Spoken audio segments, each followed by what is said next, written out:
This is Lee with 82 Game and 12, and we're on Sons of Liberty 75 here on YouTube. And this will be video 3 of our playthrough of Eylau 1807. It's a sound of drums produced game. And the designer, Uwe Walentin.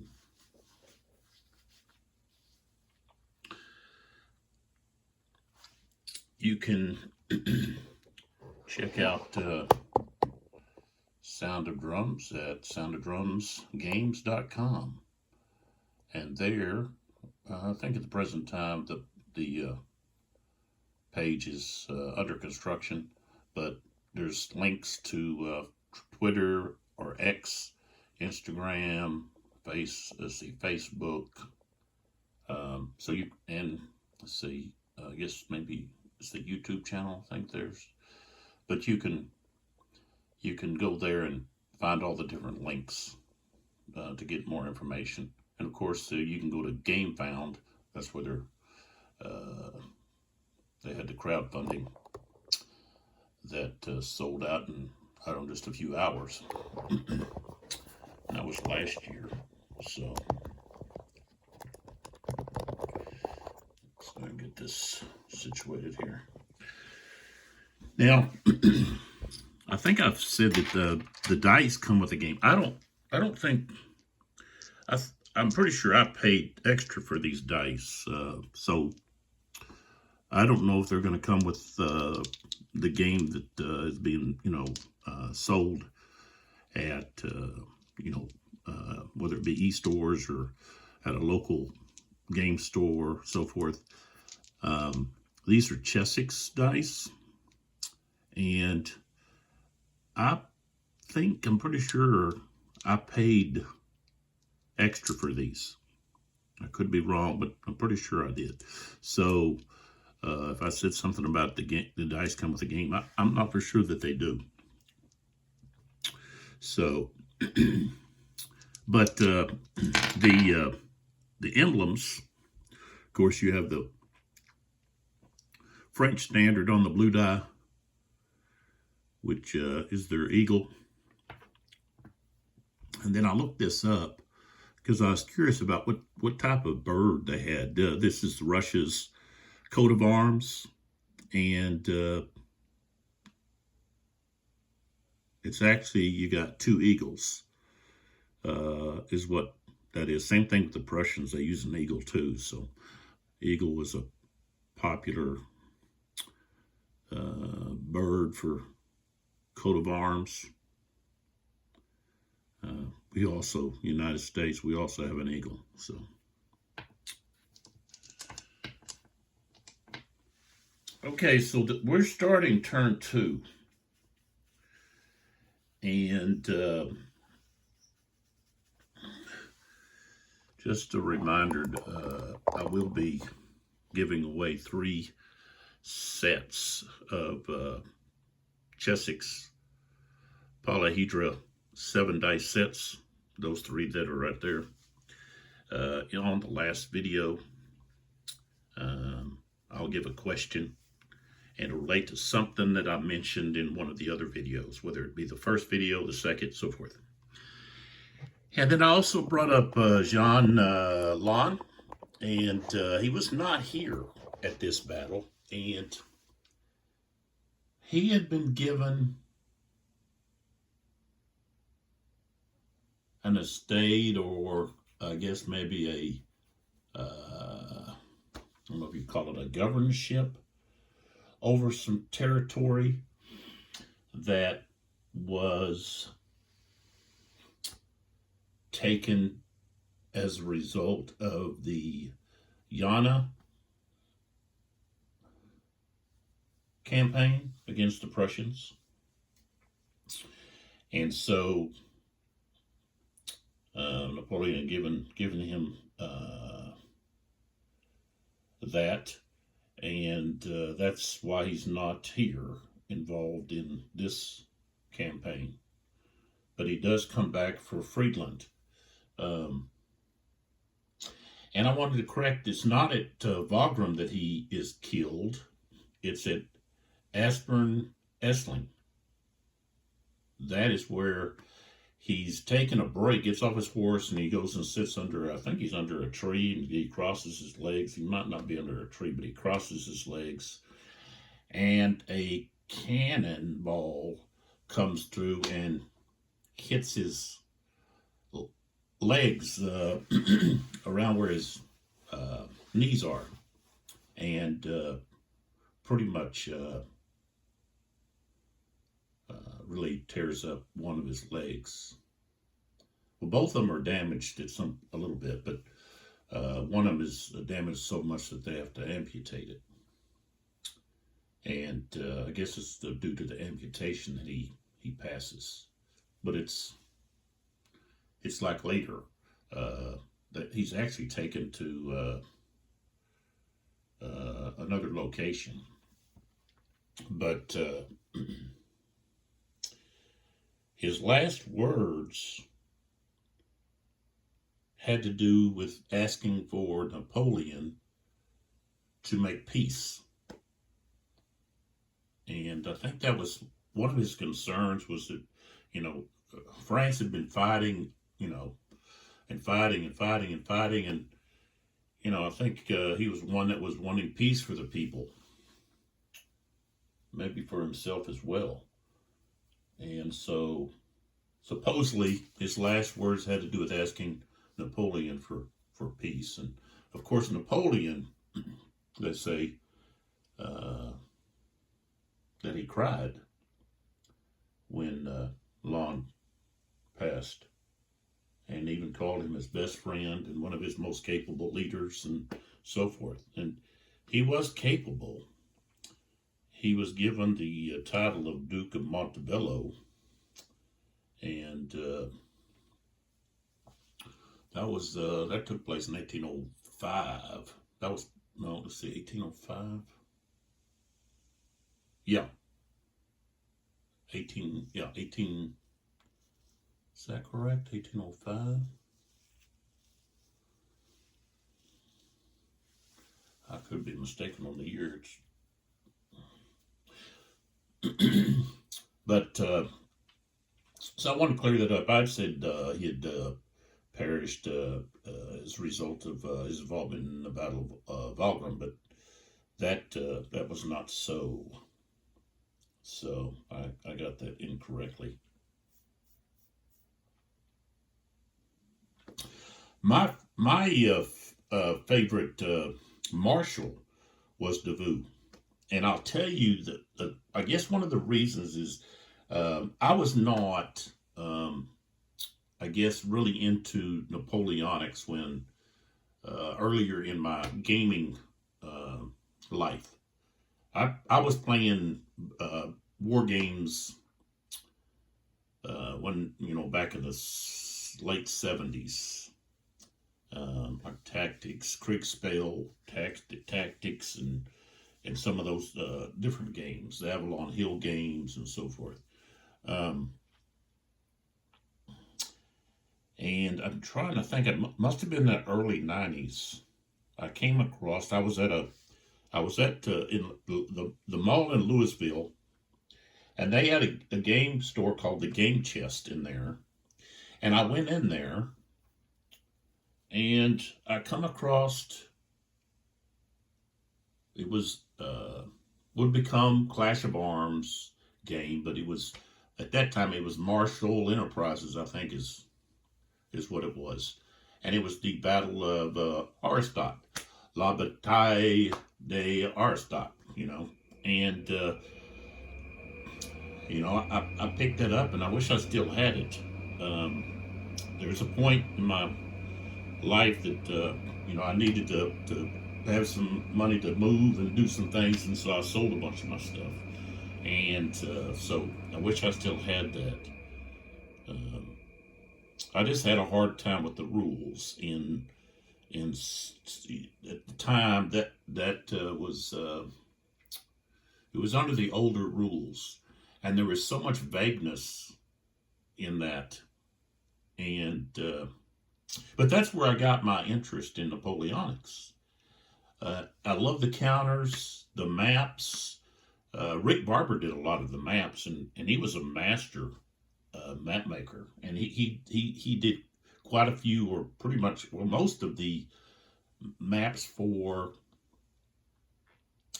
um, the Harmon Lutman American Civil War uh, series. And I just really liked his maps. And he did that map, and it was like this map. It was real, it didn't have a lot of color to it, okay, but it was very functional. And to me, it was, I thought it was a really nice map to look at. So that is where I got my big interest in Napoleonics. And of course, Davout is the commander there. He's the general of the I think, I'm pretty sure that's the third corps still. And he's outnumbered. And it also had Blucher. Okay, and of course Blucher was just a cavalry commander at the time. He's like, they've had him in charge of like the advanced guard, I think, or the cavalry of the advanced guard. Anyways, he led charge after charge after charge at that battle against Davout's forces. And so Davout became my favorite Napoleonic marshal, general, leader. I like Davout more than Napoleon. And of course, Davout, I'm trying to think if he just was a phenomenal leader. And the other marshals were very jealous of him. And one of the things, they said he was kind of uncouth and unkept, and he stunk. Body odor, I guess, or something. Or they were just like, trying to run him down. So much jealousy. And Napoleon, he's the instigator of the jealousy between his marshals.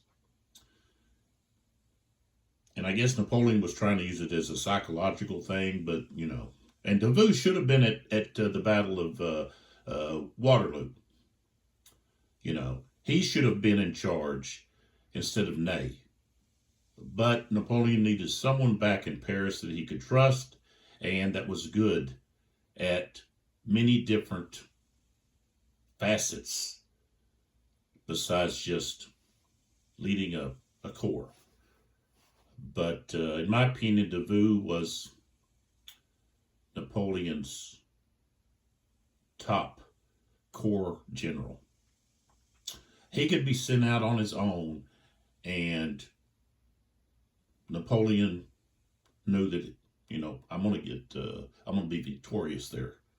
So enough of that. I mean, here it is. I get going here with different things, but you can always fast forward, I guess. So I appreciate all the support, people that follow. I'm not into the big likes and all of that. I mean, if you want to hit like, that's fine. If you want to comment, that's fine. I'm not pleading for any of that stuff. I'm just doing this to provide gamers out there an opportunity to look at games, old games, new games, and so that's what this is all about. I do like the comments, so if you got comments, corrections, you want to do a debate on, which marshal is which or better, or in your opinion, then we can do that. We can discuss the different elements of that or anything. I mean, you want to talk about, don't want to talk about politics in my gaming videos. There's other places for that. So I don't want to turn anybody off or offend someone in the gaming community over politics. That's not what we're here for. And I want to promote um, games, especially ones I like, but, you know, promote games that are not, the mainstream with a lot of, especially here in America. This game, I believe, was produced in, I think it was in Germany.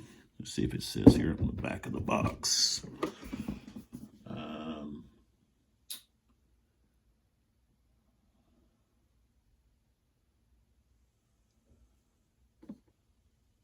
Designed in Europe, printed in China, but the game company, Sound of Drums, is in Switzerland. So, graphic designer is Marc Von Martial. So, if you're wondering, I need to put his name on my descriptions because that's important to see if we have a credit here. No. I think that's maybe at the front of the book here somewhere, maybe in the rule book. And I know that Uwe has mentioned that. Oh yeah, here's the credits. Let me throw that up here real quick. So, Uwe Walentin, developer John Miles. Okay, you got Carl Paradis, graphic artwork and art direction Marc Von Martial, proofreading Carl Paradis. You got David O'Duffy, Mark Ruggiero, and historical research and advisors Marc Von Martial, Carl Paradis, Diego Lina. And then the playtesters and so forth. So we'd give credit to Marc Von Martial for the wonderful map. And I really wish I would have got the mounted maps. Okay. I don't know if you can order those now once the web page is back up. I'm going to check that out. I do apologize for the air conditioner. We don't have central heating there. We have air units. And so I know that's annoying in the background, but I live here in Texas and it's been over 100 degrees. So we got to have the air. Okay, so we're going to get going here. It's, again, 18 minutes and we're still still haven't really got anything going here.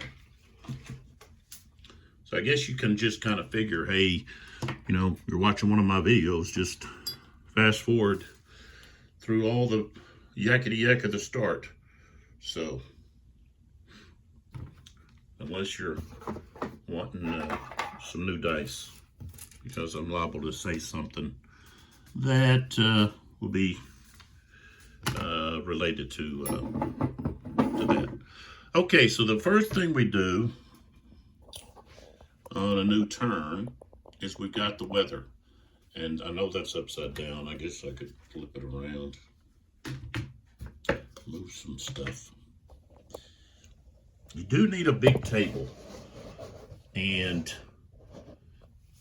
let me look at the scenario, see if maybe only okay, the night quarters, you're probably going to need both maps. You may need both maps for all. So you've got the first scenario is the battle for the night quarters, which takes place on 7th of February, 2 p.m. to 6 p.m. That's a short one. Then you have Murat's massive cavalry charge. Okay, it only uses the south map, so there you go. And Davout's attack only uses the south map. So there's two scenarios that you only need the south map. The first scenario, Battle for Night Quarters, that is a learning scenario. So that's probably good when you're wanting to just learn some of the aspects.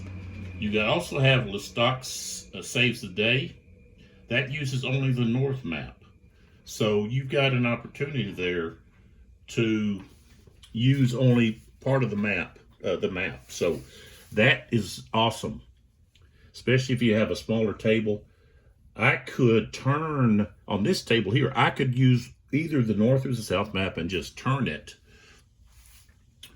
And you're going to focus on that one end, like well, we can discuss that later.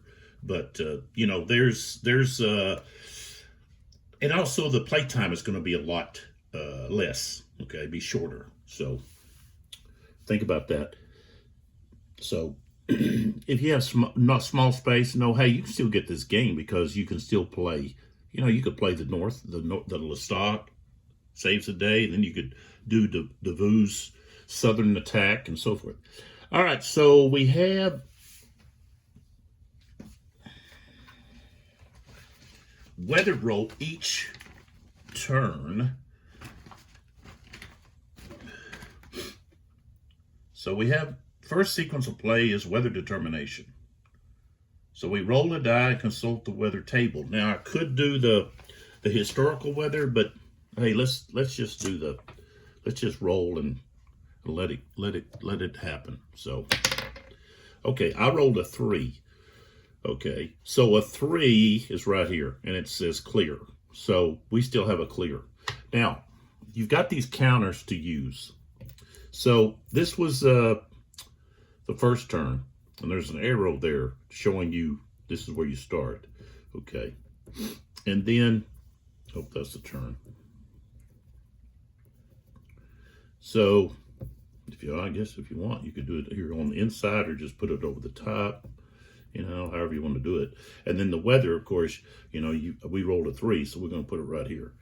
Okay, and there's no modifiers that, if you roll snow, you add up 1 or whatever. It's just straight up. So if you want the historical weather, you can do that. And also it tells you about the modifications for, if it's snow or snowstorm, how it affects line of sight, movement, and so forth, and also command. So we will cross that bridge if we get there. All right. Now I don't put this down just because it's so close to the edge of the map here, and I'm going to be constantly hitting it, and I don't want to lose those counters. So I can make a note or use a die or whatever to keep track of what's what there. So we got second turn there, and which is, I say second turn, it's the 9 a.m. That's what I need to say instead of number wise. Okay, so then we do the order phase. So each player may move their army leader, and the French may move his corps leaders. So remember, the corps leaders, only the French have corps leaders, and the corps leaders can help with changing orders. Okay, so when you have a part of your corps that's moved out away from another part, or for example with the French, they've got one division on one side of the battle, and they've got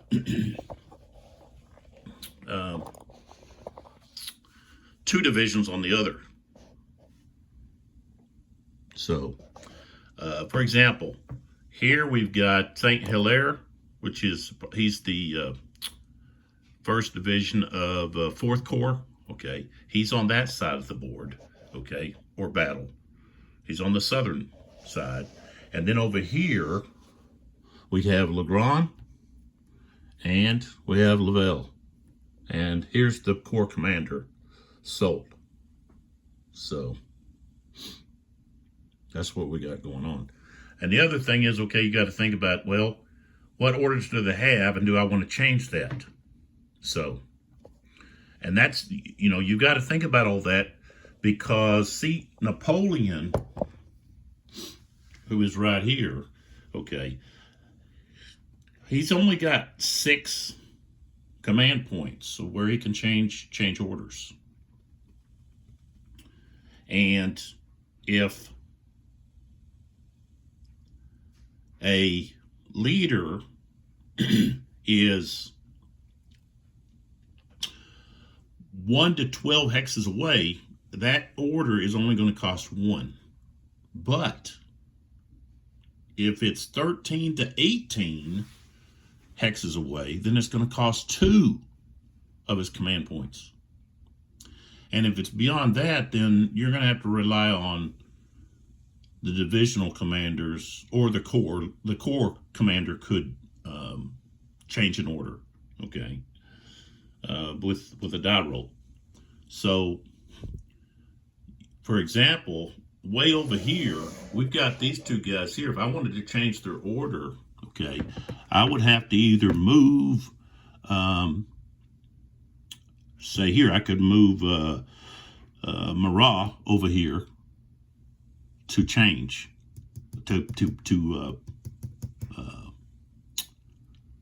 he'd have to land on the unit, and then he could change the units. So,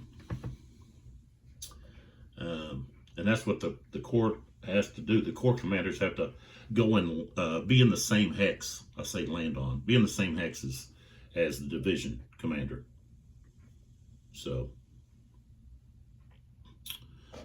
you got to think about, okay, what's going on? Well, what the Russians over there, okay, here's where Bennigsen is. He's on this side of the battle, okay? He's on the north end, okay?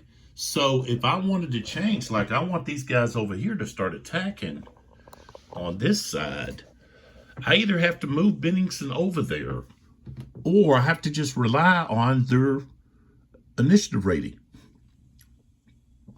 to change their order. And Bennigsen's only got 4 command points.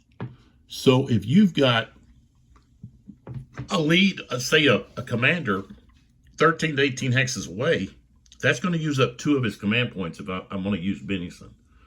So with the army commander, they don't have to roll. They just change the order, okay, if they're within range. So, and the other thing about Bennigsen is the only way that you can change the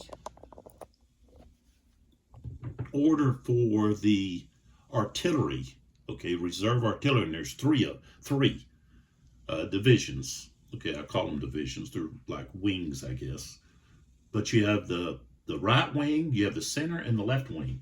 The left wing has taken a big hit. They've lost a lot of guns. The center and the right still have all of their guns. But in order to get them to change their order, Bennigsen has to move close enough to be able to change their order. So that's what we're looking at here. And so right now, these two here have move orders. Okay. Now, when you have a move order, you can't move adjacent. Okay, they're not using strategic movement. If you use strategic movement, you get your movement allowance of whatever it is times half. But you can't get closer than 5 hexes. Okay, you got to stay further away. Not closer, but further away. You know, you got to stay at least 5 hexes away. So strategic movement would be what the unit would use to come up on the map, usually. Or if you have a unit that's in the rear and you want to quickly get them, you know, but you also have to think, you know, am I going to be able to change that order? You know, so if I want to make sure I change it, then have your army commander there to change it. Hopefully this isn't just a bunch of gobbledygook, but you're understanding what I'm talking about here. So there's a lot of planning, okay, that you have to do, anticipation also in how the battle's going to go based on, you know, where am I going to put my commanders so that, you know, I can be the most efficient at, you know, the orders. So, all right, so right now, that's what we do. We move based on our plans, okay? And I'd have to go back to look to see how much that the Russians were aware. How aware were the Russians? I put it maybe in those terms. How aware were the Russians that Davout was coming up on their flank? So if I look at Chandler, should have that. Okay, at Chandler, he's my kind of go-to guy. And maybe some of his stuff has been defunct, or maybe the new records, because there's always new. Seems like there's always some new, whether it be firsthand knowledge through letters or orders or such and such that are found, released, and so forth that are brought about. So.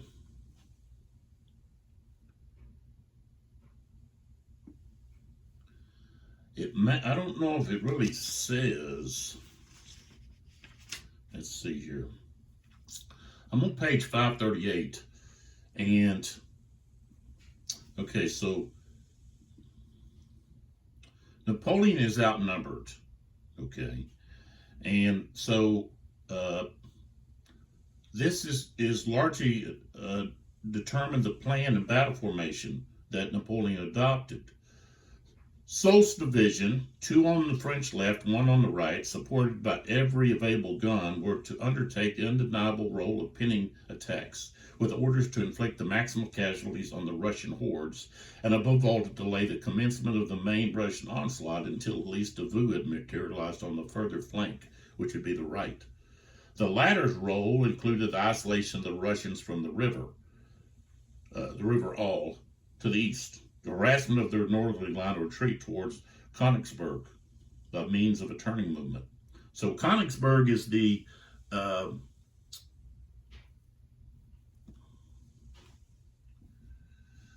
that's going to be, let's see, there should be a road there. Okay. The road to Königsberg, I believe, is going to be, let's see, does it go through? Yeah, it goes through Schmadeten.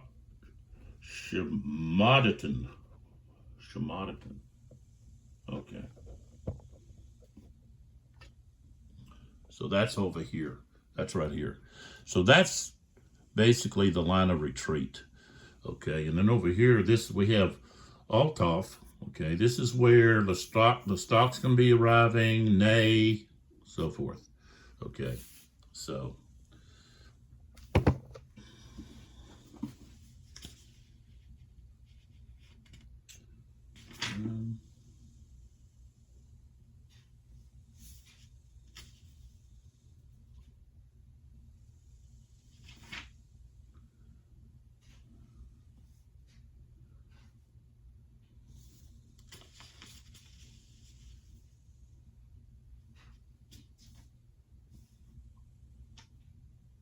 I was looking to see if there was mention here.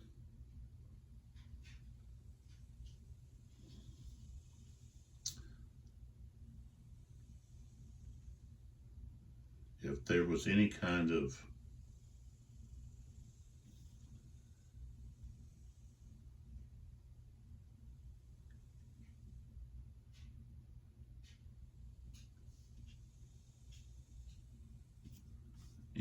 mention about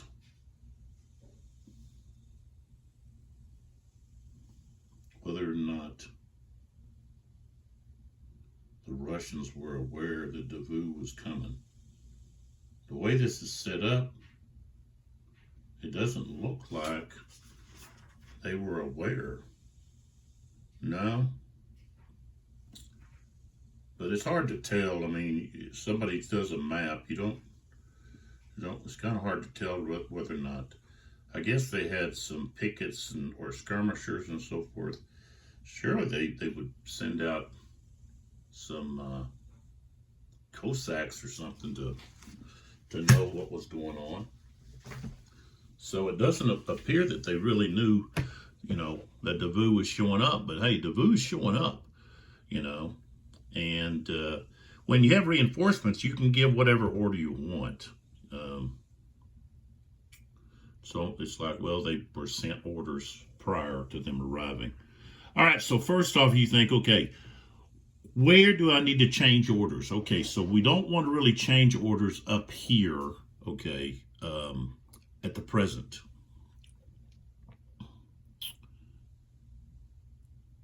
Leave them with attack orders.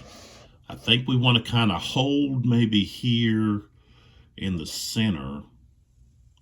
But then again, we want to put pressure on them. We don't want them to be able to, get over here and roll up St. Hilaire's division, which could easily happen with these guys moving right over here. So we got to like try to tie those guys up. But the big issue is those guns, the artillery here, and this is pretty much. So I think we need to do something about those guns. We either need to force them back or something. So Napoleon is going to want to change.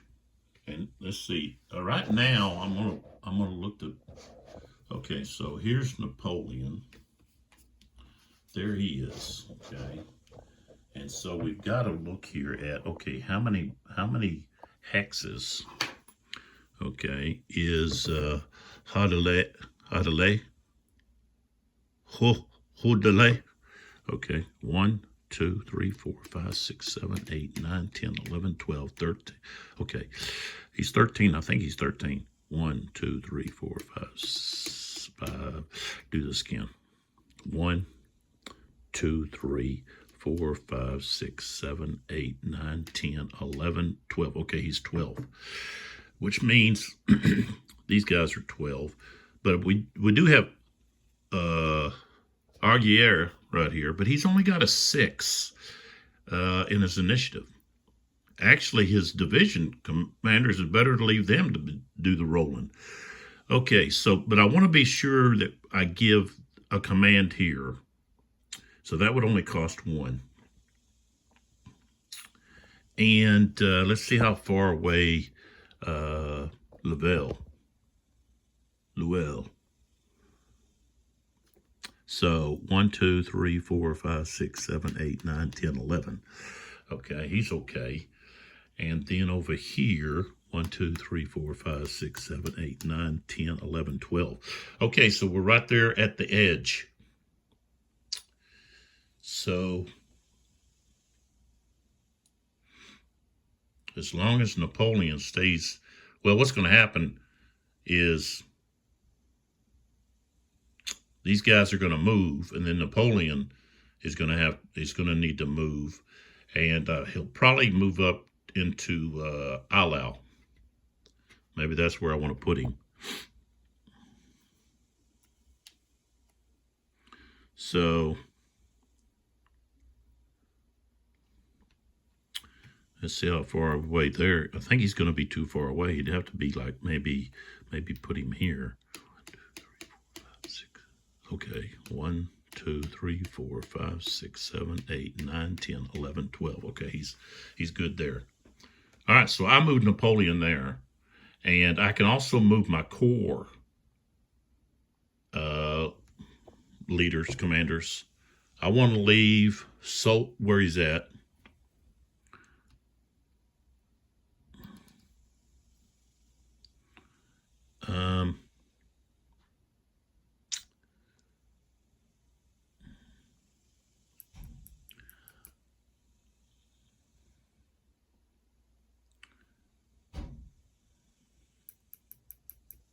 I do kind of wish that the corps commanders had a more distinct,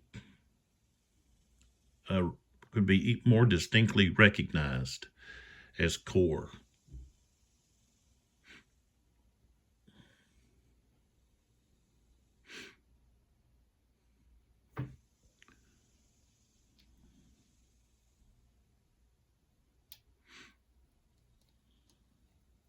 Yes, Salt is a corps commander. So Joseph here, he's just isn't he just a divisional commander of the oh, excuse me. Jeez. Um,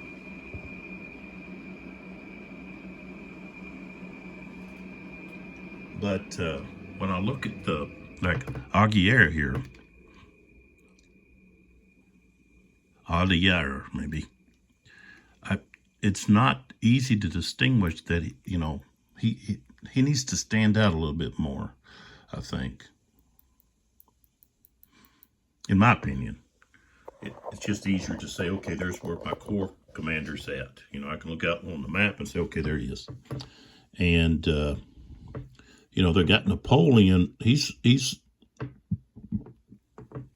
marked with looks like he's associated with the guard. Okay, and maybe if he had more of a distinction. I don't know how you would do that. Maybe just maybe through a color. I can understand why Artier is colored the way he is and everything. Is because the green. Okay, so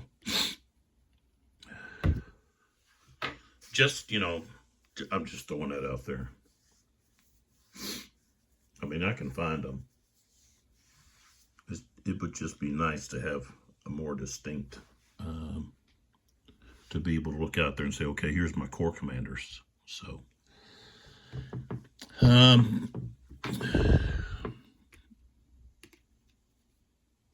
we're going to talk about,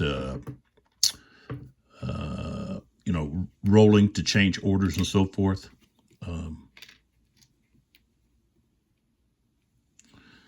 And the thing is, this first division is taking a pounding. So at some point, they're going to need to be able to fall back. And I really don't have, anybody. I should have a division back here ready to step forward and let them have some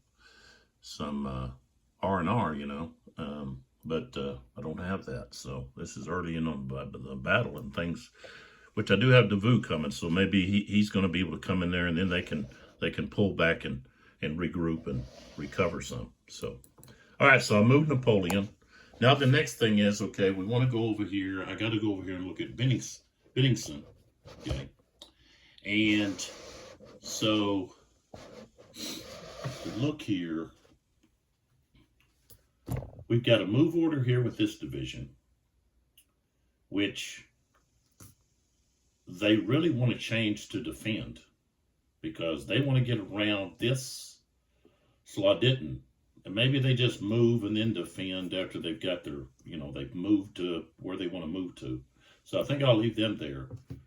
Here, they want to change, I believe I think I want to change them to attack. Change attack with here and with here. Leave this guy there. And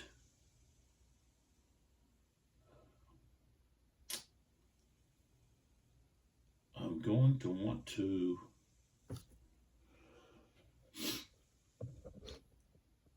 and then we look here. I'm going to want to attack with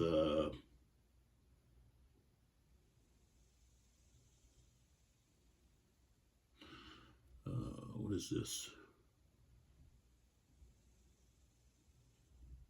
Tolstio. Osterg, is it Osterg?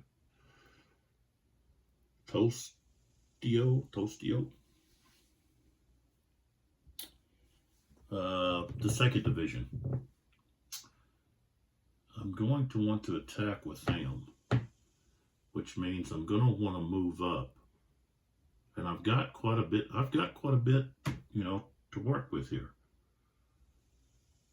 Sacking. I probably want to attack with him. So at the moment we've got, okay, here we want to leave him move. He stays the same order. I think I can only change 4 for sure if they're within 12. Commanders within 12. So I got to think about moving Benningson at some point. So I want to attack here and here, these two, and put pressure on the French left before any reinforcements have time. These guys are going to hold this village here and also be ready to defend against anyone coming from the north. These guys are going to stay where they're at, and that's the 4th Division. So we've got the 5th Division and the right-wing cavalry want to attack. So that's 2. Okay, I want to attack with the 2nd Division. So that's 3. Okay.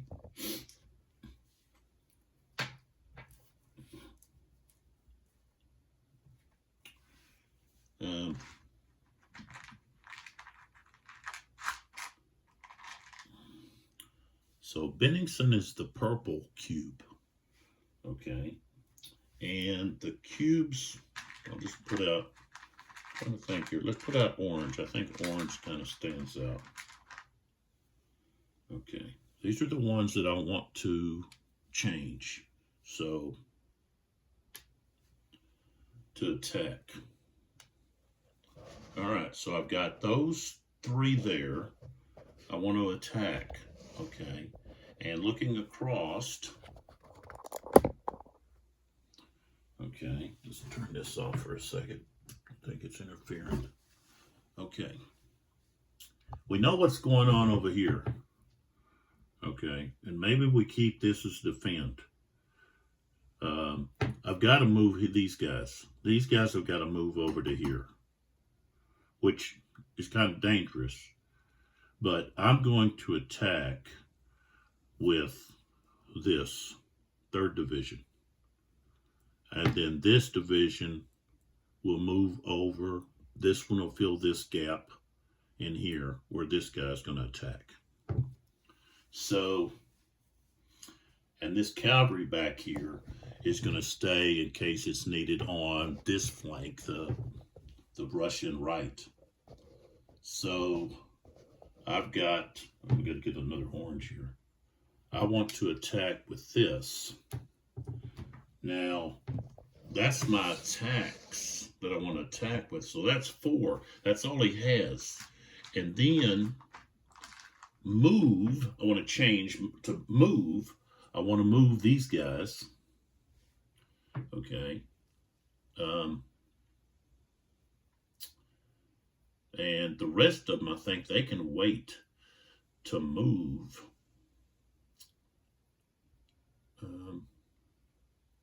I know the 8th. Let's see what the 8th has. The 8th. Isn't that the 8th back there? Yeah. The 8th has a hold.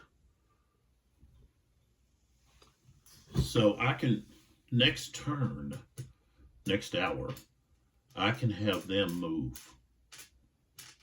So that, I'm gonna stop right there. Excuse me.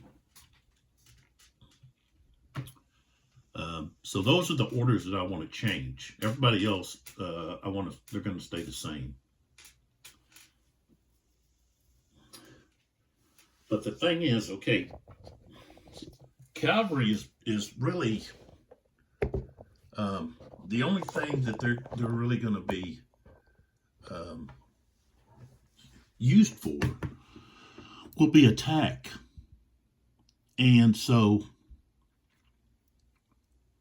of course, they have no defensive fire. And the only time they can reaction charge is if they have an attack order. So I may have to give an attack order over here just so that my cavalry can reaction charge, which is what the infantry, they don't want. So right there, I need to change. I want to change him to attack, and he's got an 8.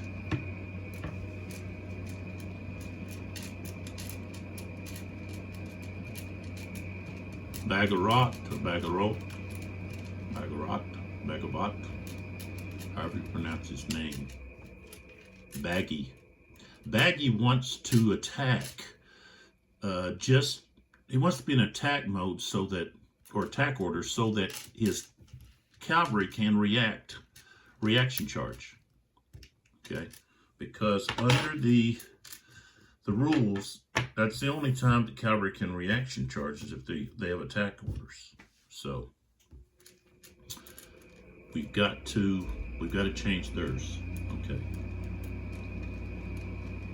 And then with the French down here, okay, so here's Napoleon now.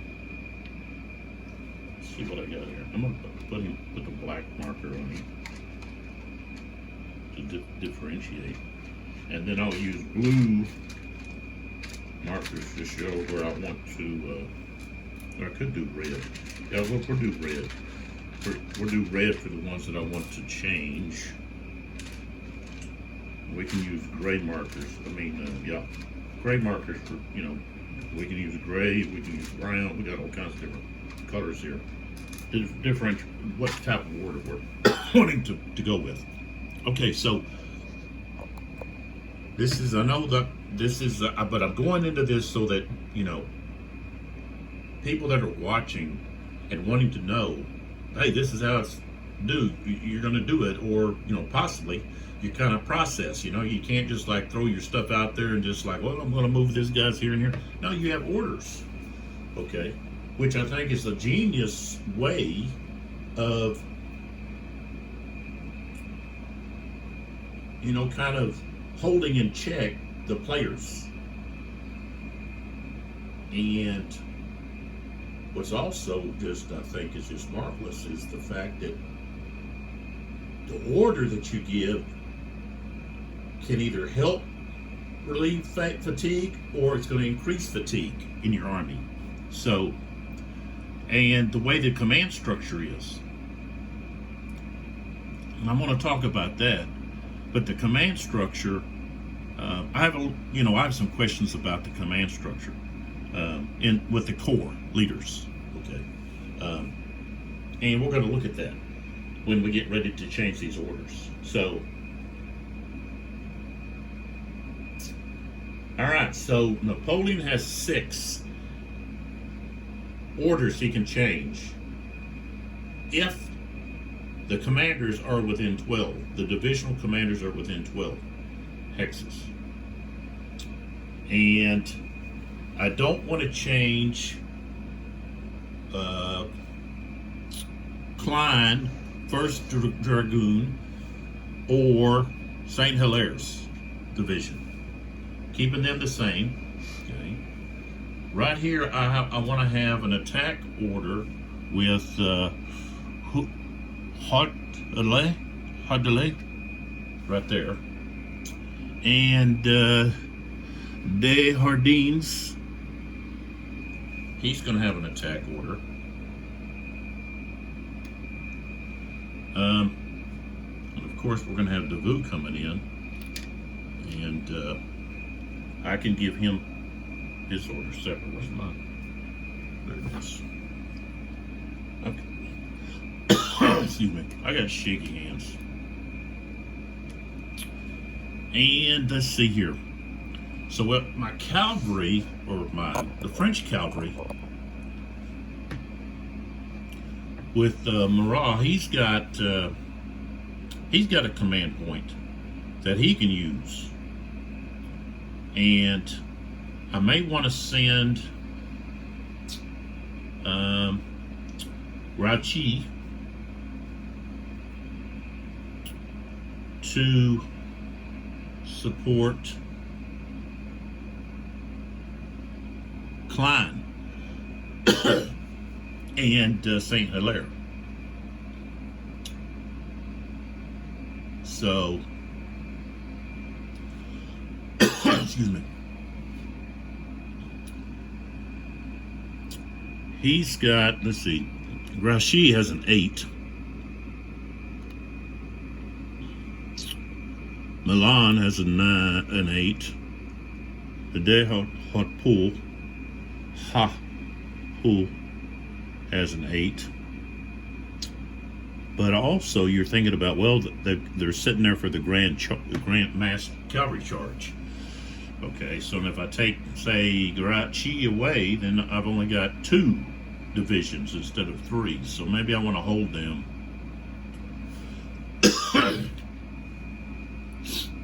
Maybe move them in a position where they could be ready to slice and dice.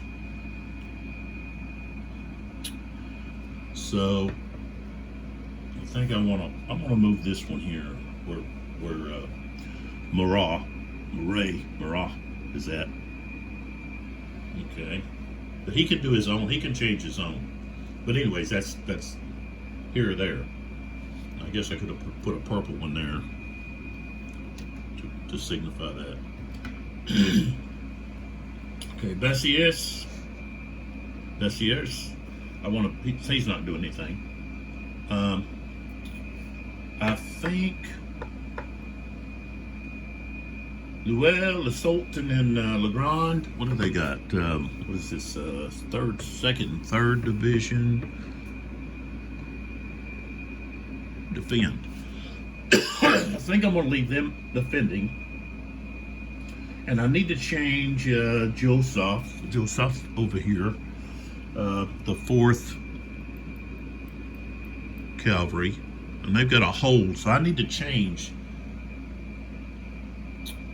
They need to change to at least the defend. It's not going to allow them to, excuse me, to move all that much. But the problem with them over here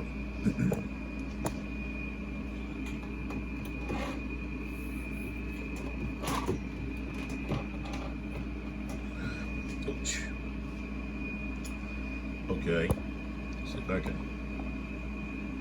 lighten things up a little bit here, is this marsh. Okay, this is marsh right there. So all of this over here is marsh, all right? And marsh, okay, so marsh is +1, okay? There's no effect on fire combat, but you cannot charge into or out of. So that's really needs to be, you know, that really looks like, well, that should be, you know, our infantry, you know. So it's kind of like, well, they're kind of useless, besides maybe defending right there.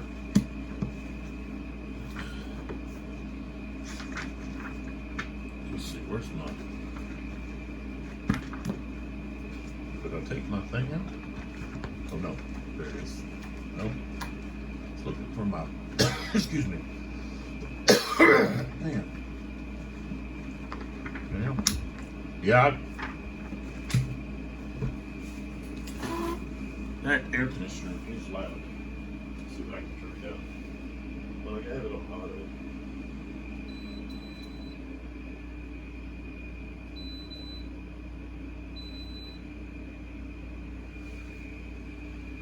I'll maybe turn it down a little bit.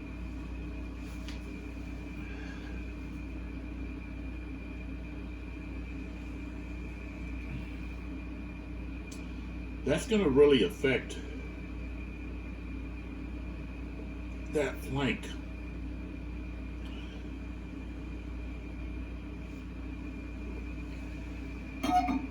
So I'm going to change them to defend. And I guess I'll use a brown cube for that.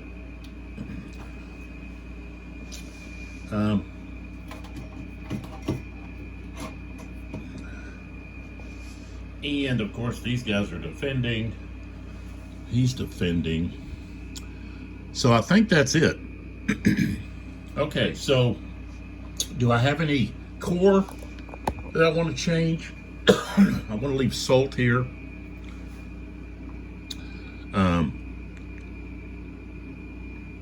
Augier will, excuse me, will stay where he's at.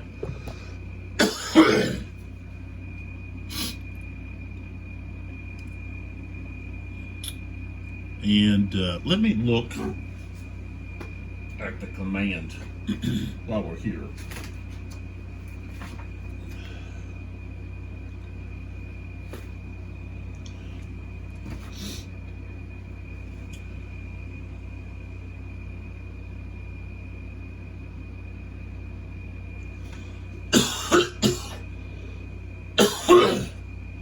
Dang. Let's see if I can find it.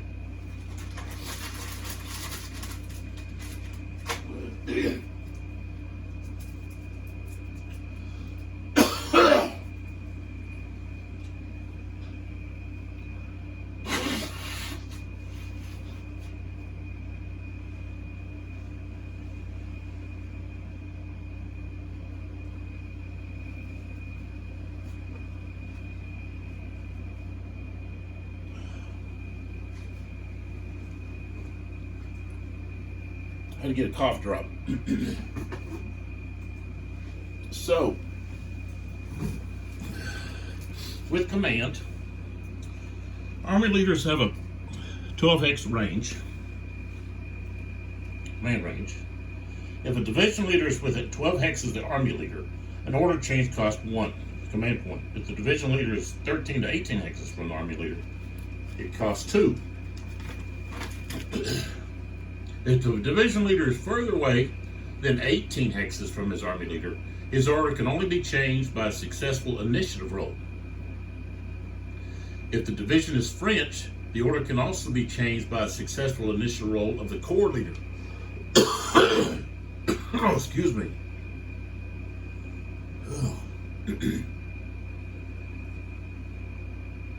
So initiative rolls happen after spending available command points. So you do the command points first, change the orders, and then you roll for the other ones. So with initiative test, you roll 2 dice. If the result is equal to or smaller than testing leader's initiative rating, the order of the division can be changed. The new order marker is placed, okay, so forth. And of course, the Russian artillery divisions have to be within 12 hexes of Bennington to be changed.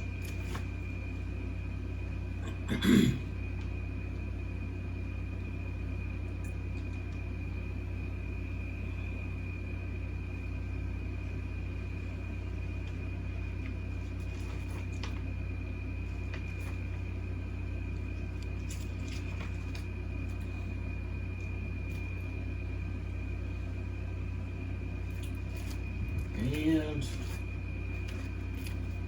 I think I just wanted a little bit more clarification about the corps leaders.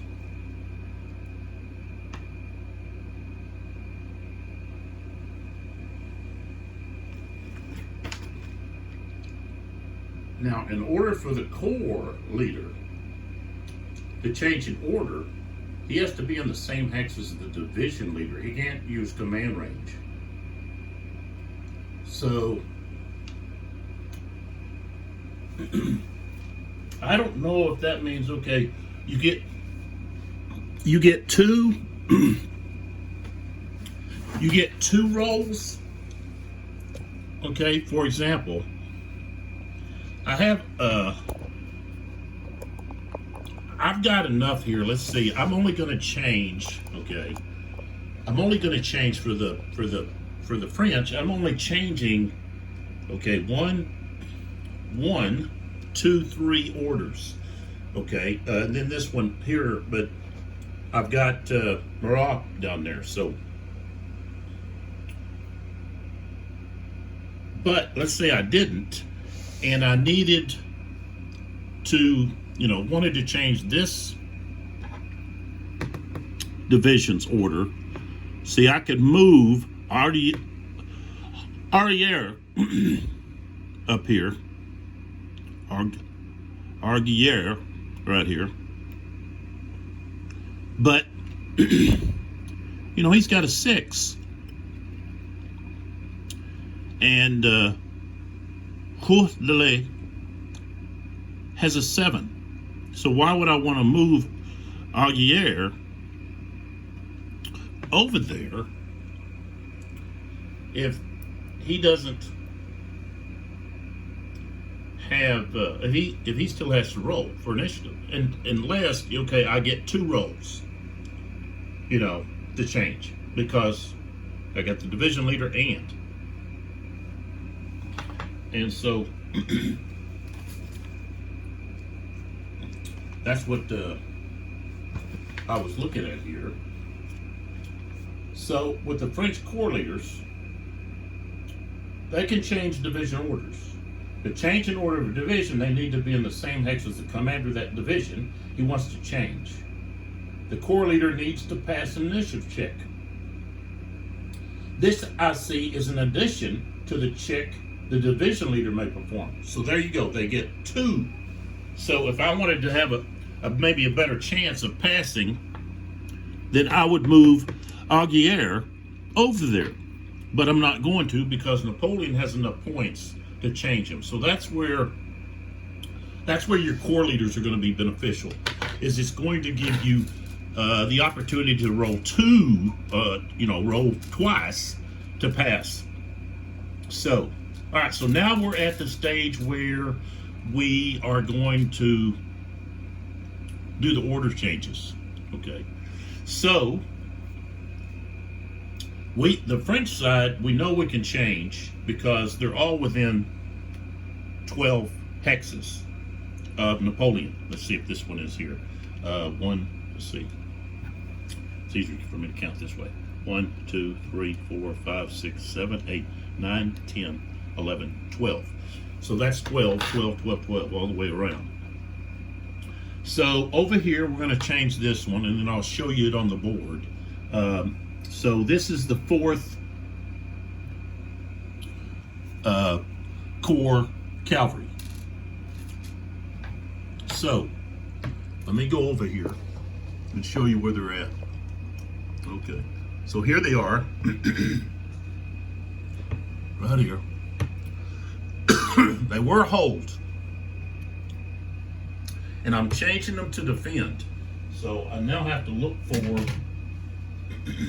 I've got to look for that order counter. And here it is. So I give them the defend. Okay. Excuse me. I come back over here. Both of these are attack. Okay. So I know that's the second, the first, the second of the 7th. Okay. So I come back over here, and that's going to be the 2 here on the end. They both have defend, and I just flip these over to attack. Okay. And these here, I need to get rid of these. These need to go back in common. Same thing with the Russians up there. Okay. And we've got one more here. And instead of using the roll, I can't. I'm gonna have to roll on the other side. But let's just say that we were gonna roll, just for an example, they're going to be able to change. And what I want to do with these guys is I want to move them. So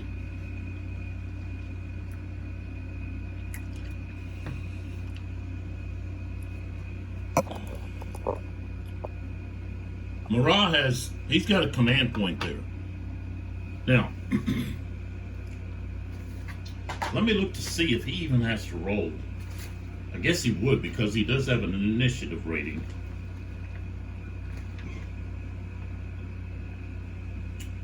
Should be under here under the masked cavalry.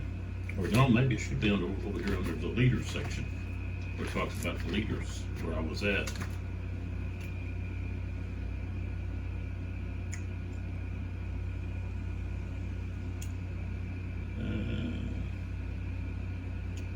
Where is he?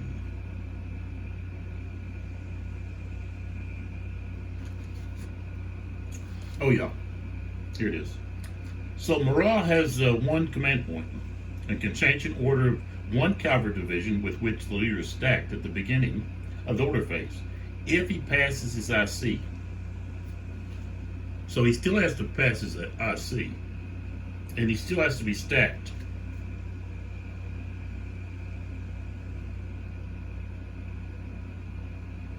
So I don't quite understand the purpose of having the command point. I mean, because that's the same thing any corps commander can do, you know. So maybe he should have the ability to change one without rolling. That's to me that's what that would represent, because it's just like Napoleon and also Bennigsen.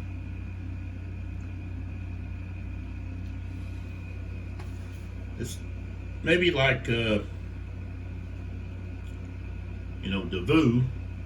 when he's acting on his own in different campaigns, he would have command points, automatic commands, So maybe that was just something that was overlooked, but or maybe through a translation, when you're translating from one language to another.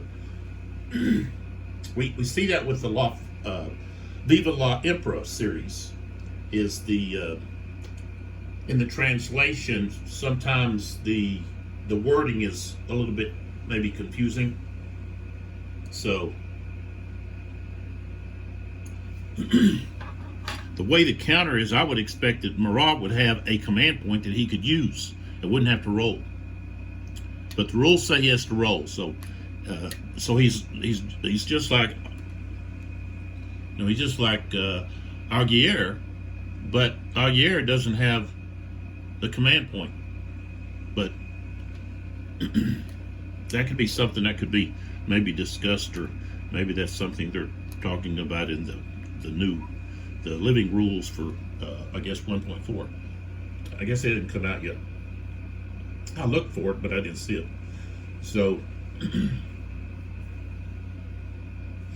that's what's great about having living rules, is that and it's great that you have a game designer that is set where he is comfortable changing and modifying his rule set. So okay, so normally I'd have to roll, or if he was outside of Napoleon's range, okay, so he would have to roll. So he's got a 10, okay, and let's say we roll, and I rolled a 7, but let's say we rolled an 11 or even a 12, okay, then we could go down here to the division commander, Malad,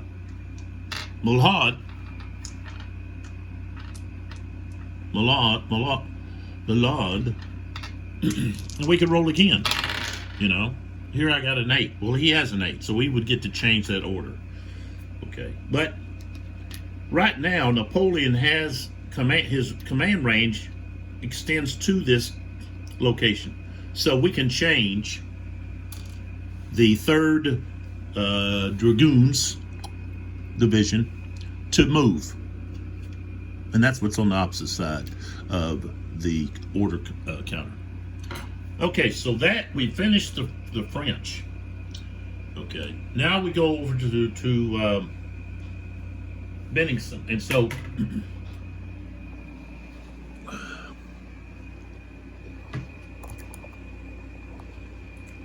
this is where, okay, it's like, well, it's too late to move him, but no, it's not. I'm gonna go ahead. I should have moved him when I placed all these out. Okay, so here we have an idea of what we want to change. So we need to get Bennington in a position where he can change at least 4 of these with maybe relying on one of the higher, like Baggy way over there that you can't see, but now you can. He's right here. Is that him right there? No, I got to go a little far up there. He's way over here. Okay, so we can see everybody. So what I want to do is I want to put Bennington in a position where these 4 here can be reached within 12. Okay, so right now we're looking at 1, 2, 3, 4, 5, 6, 7, 8, 9, 10, 11, 12, 13, 14, 15, 16. So he's got to move 4 hexes toward at least 4, maybe move 5. And I'm thinking he's probably going to move over here with Kaminsky. So if I move him with Kaminsky, let's see how far he is. 1, 2, 3, 4, 5, 6, 7, 8, 9, 10, 11, 12. Can't move him there. I think I'm probably going to have to move him right here where these guns are, maybe. Let's see. 1, 2, 3, 4, 5, 6, 7, 8, 9, 10, 11, 12. No, he's going to have to be right in here. Okay, so we're going to move Bennington to there. These guys are not going anywhere. Okay, so now we got 1, 2, 3, 4, 5, 6, 7, 8, 9, 10. 1, 2, 3, 4, 5, 6, 7, 8, 9, 10, 11. Okay. So now we got Bennington in a position where he can change those orders. He's got 4, so we know we can change them. And they're all going to attack orders. Okay. So we've got the right wing. Right, and instead of move, the right wing is going to attack.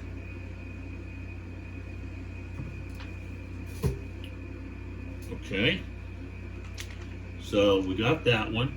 We've got this one here. The 5th Division is going on the attack. Oh, there he is. Okay. Here, the 2nd Division is going on the attack.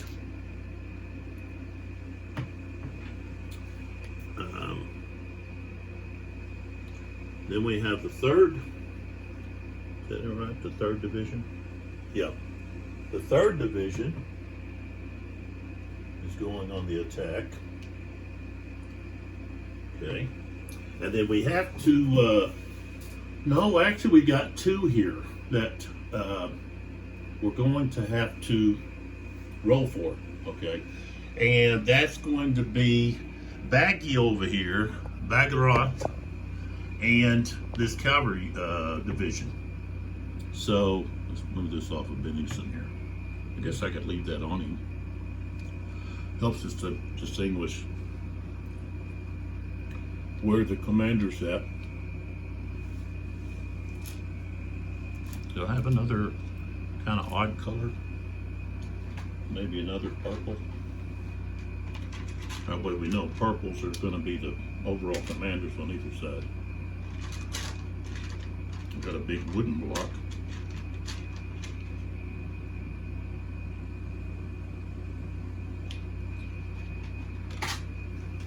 right, so first, the Russians do not have corps commanders. So it's all going to be come down to baggy hat needs an 8 or less.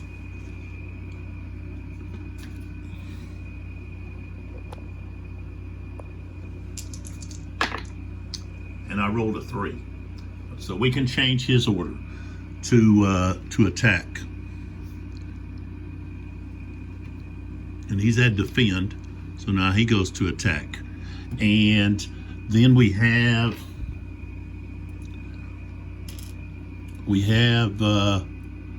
Von Paulin wants to move. Okay, he wants a move order. Well,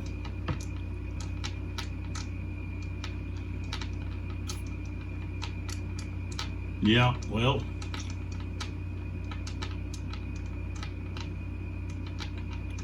I don't know. Moving is not. I think he's going to have an attack order as well.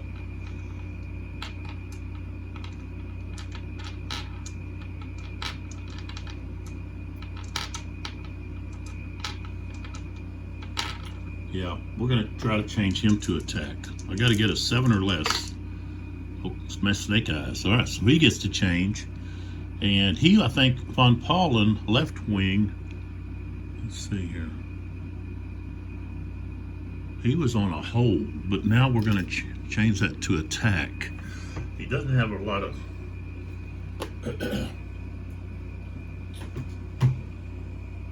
he needs to be able to, like I said, he's cavalry, so he needs to be able to be ready to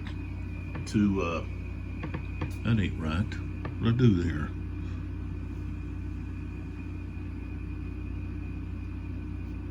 Yeah, that's right. Left wing cavalry reserve. Okay. All right, so that's how you handle the orders, and I'm gonna show you the change because I got to count everything up over there. So let's take a look at that because that's the next thing that we do in the game. And you're like, well, this is an hour 22 minutes, and you haven't even done any playing. Well, I'm just trying to explain everything so that people are aware of the process. And I know it takes time because it's just me. So, like I said, you can fast forward until you start seeing pieces moving around the board if you want. That's what's so great about my videos is you can just fast forward through what you want to watch and don't worry about what you don't. So, all right. So now we have to determine. First off, we have to pay for these orders. Okay.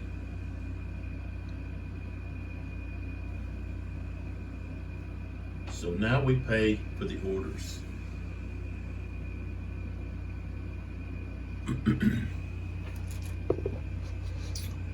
And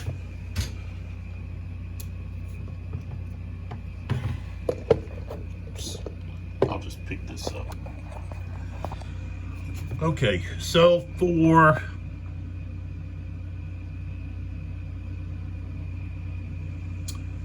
we're not counting, we're counting the blue numbers on the right. Okay, that's the number of fatigue cubes that have to be removed. So right here we've got 2, 3, 4, 5, 6, 7, 8, 9, 10, 11, 12, 13, 14, 15, 16. So we've got to remove 16 cubes. So if we remove 2 of these black ones, that's 20. We're going to get 4 back. So there's 4 back. Okay. Now for the French, we've got 1, 2, 3, 4, 5, 6, 7, 8, 9, 10, 11, 12. So right now we've got 12, but I've got to think about Devu now. And let me look at the scenario book for that.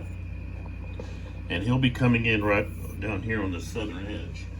So with the scenario booklet, it'll tell us who's coming in where and when. Okay, and 9 a.m. we've got the 2nd Division and the 1st Division of 3rd Corps. So we've got the 1st and 2nd Division, and they both want to be in attack orders.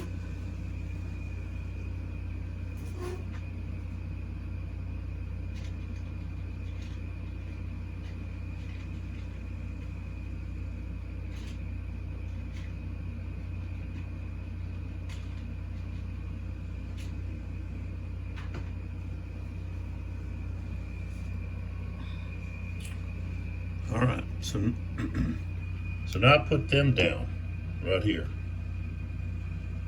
Okay. So if we were to count again, I know this is going to be 16.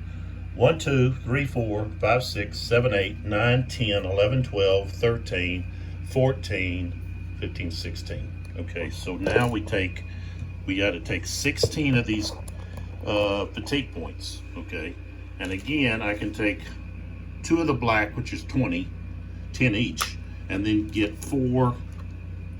1, 2, 3, 4. Okay, then we have to look at the initiative points, okay, for each army.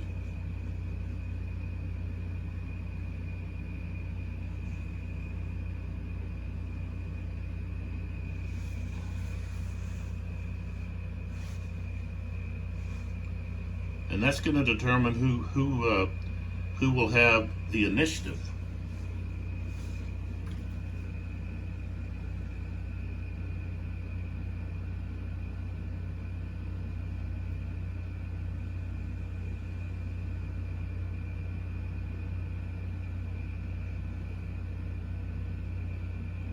Well, before I do that, I actually determine the available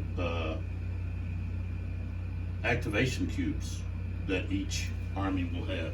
And with that, remember, we roll a die, use the initiative of the commander, and then what's on the track here. Okay, so on the track, we got 5 French, 4 Russian. Okay, and then we roll a die for each one.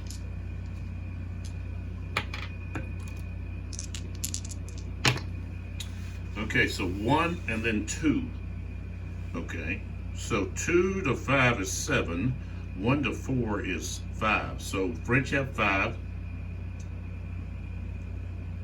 No, French have 7, Russians have 5, and then Napoleon adds 4, Bennigsen only adds 2. So the French will have 11, and the Russians will have 7. So this is where we put the colored cubes into the cup or bag. Okay, so I put 2 red. Okay, I put 7 green.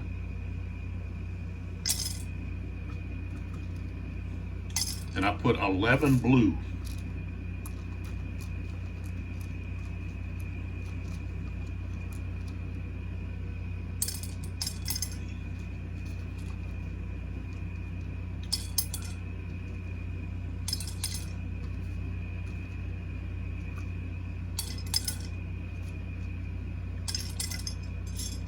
Okay, so this is what it looks like now. There's 2 red in there, but mostly, there's 4 more blue. Okay, and that's because Napoleon's superior tactics command, okay, over Bennigsen.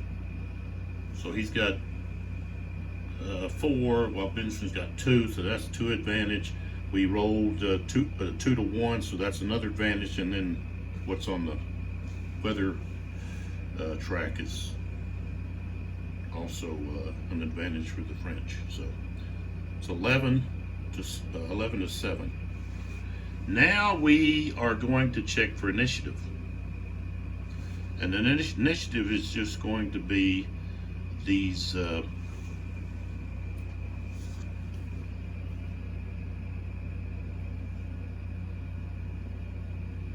you just total your initiative points. So let's take a look. Okay, so for the Russians, okay, we're going to just count across. We've got 4, we're counting the left-hand red number, 4, 5, 6, that's 10, 14, 18, 22, 26, okay, so we got 26. Okay, for the French, we've got 4, 8, 12, 16, 20, 22, 26. So it's tied, 26 to 26. And when it's tied, the advantage goes to the French. So the French will pull out one of their blue cubes, and they will activate first. And so now we're ready to get into the meat and potatoes. Okay, spend a lot of time chopping on the salad and the peanuts or the little bread, crackers, whatever that they offer to fill you up before actually you get your meal. So hopefully I didn't fill you up and you abandoned us before we actually got to the meat and the potatoes of the game.